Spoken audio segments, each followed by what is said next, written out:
How's it going, everyone? It's Nintendo Freak back to do yet another 3DS review. And this review is of Steel Diver. This was one of the launch games for the 3DS. And it had a very odd beginning. This was actually a tech demo for the original DS. And when it was announced for the 3DS, people were kind of surprised, you know, because this was only used as a tech demo back then. But, you know, I think it turned out as a really, really fun and unique game. It might have its shortcomings, but overall, I had a lot of fun with this game. And let's just get into it. So this whole game is pretty much played with the touch screen. But yeah, so you've got missions, which is the main game. You go through different areas, you know, with different themes.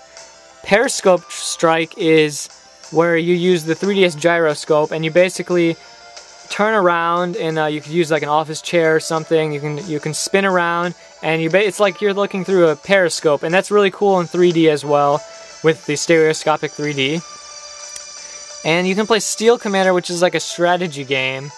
It kind of plays like Battleship, but not really.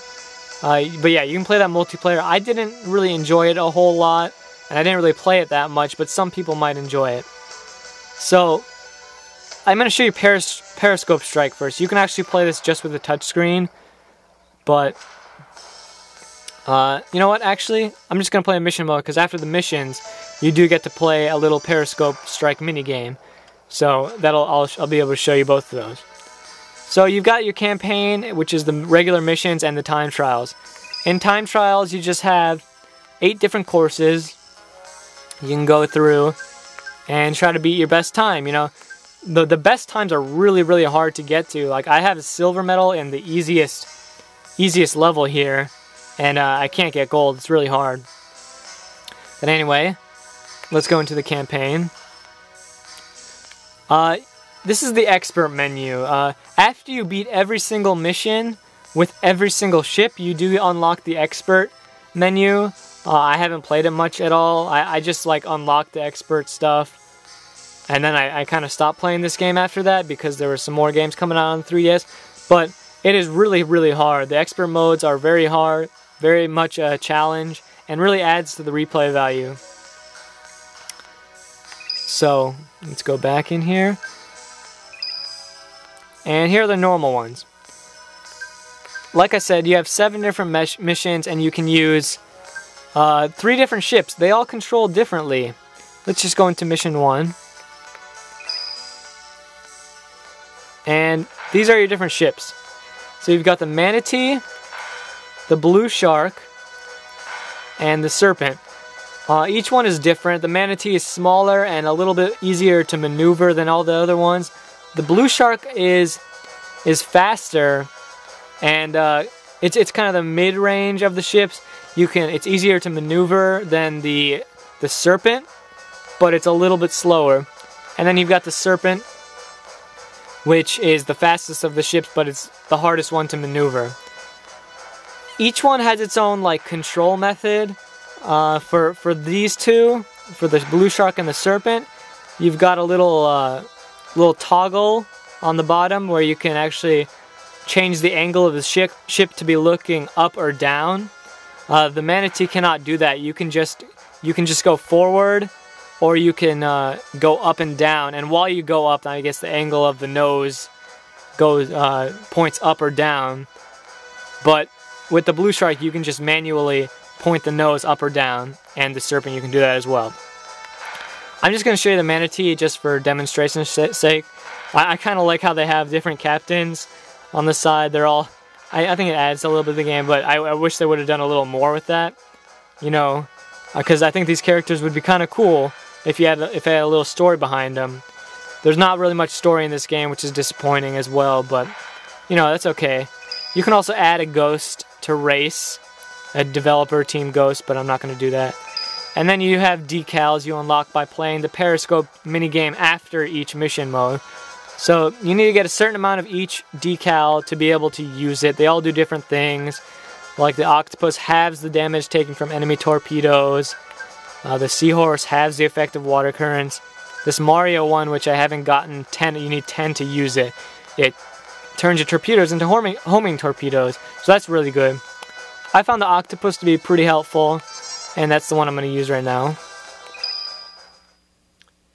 But yeah, as far as the visuals go, it looks pretty good. It does look like an older game.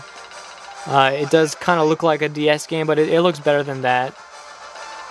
You control it with these little levers right here. You can go faster or slower using this lever.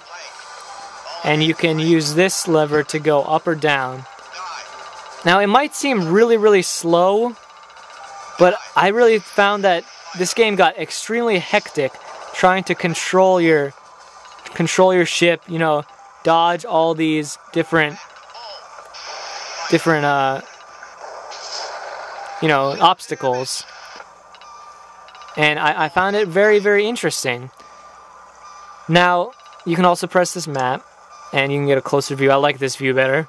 And your torpedoes are right here. You can shoot one up or down, or up or straight, I should say. With the Serpent and the Blue Shark, you can only shoot forward. You can't shoot up or down. But like I said, with the advantage of those two, you can actually shoot with your nose angled a different direction. I just hit the top. And you've also got a masker, which hopefully I can show you guys what that does if there's an enemy over here. Some enemies shoot homing missiles like this one, and you can use a masker, and it actually makes the homing missile not be able to home you, I guess that you could say. But yeah, this is basically the game. You're trying to get through each stage without getting killed. A lot of the fun actually comes trying to beat the stages with faster times and stuff.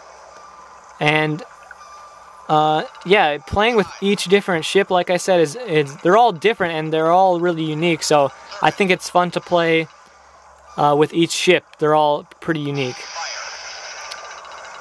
And as far as the 3D effect, the stereoscopic 3D, that really adds a great sense of depth to the game. This was one of my favorite looking 3D games as far as the stereoscopic 3D goes. And yeah, you know, it looked very good with the 3D on.